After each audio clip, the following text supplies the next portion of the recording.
بسم اللہ الرحمن الرحیم۔ ناظرین، احکام میں وضو جاری تھے۔ آج وضو جبیرہ کے بارے میں عرض کرنے جا رہے ہیں۔ وضو جبیرہ کی تعریف یہی ہے کہ اگر کسی کے ہاتھ پر جو دوائی زخم پہ لگائی جاتی ہے یا مرہم پٹی کی جاتی ہے اسے جبیرہ کہا جاتا ہے۔ اور جبیرہ کا وضو یہ ہے کہ آپ جب وضو کر رہے ہوں اس کے اوپر ہاتھ پھیریں گے زخم کے اوپر، لیکن اگر وہ چہرے کے اوپر زخم ہے یا کسی جسم کے اور حصے پر لیکن پٹی نہیں لگی ہوئی، پانی پہنچانا نقصان دہ ہے، تو اس پر بھی وضو جبیرہ ہوگا۔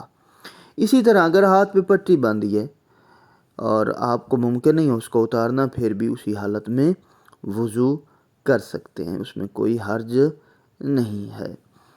لیکن اگر یہی وضو آپ کا مشکل بن رہا ہو تو ابھی دوسری قسمیں ہم آپ کی خدمت میں پیش کریں گے۔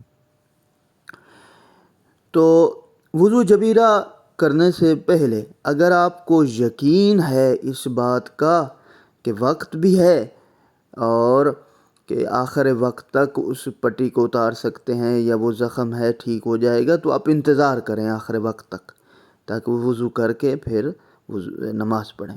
لیکن اگر آپ کو یقین ہے کہ انتظار نہ کرنا یا کرنے سے بھی پھر بھی وہ زخم ٹھیک نہیں ہوگا، وہ پٹی نہیں اترے گی، تو آپ پہلے ہی اول وقت میں نماز پڑھ سکتے ہیں، اس میں کوئی حرج نہیں ہے۔ لیکن آپ نماز پڑھ رہے ہیں اور نماز کے دوران پتہ چلا یا نماز سے تقریباً پہلے پٹی اتر گئی، تو احتیاط یہی ہے کہ دوبارہ وضو کریں اور نماز پڑھیں۔ لیکن وقت گزر گیا، بعد میں پٹی اتاری ہے، تو آپ کی نماز صحیح ہو۔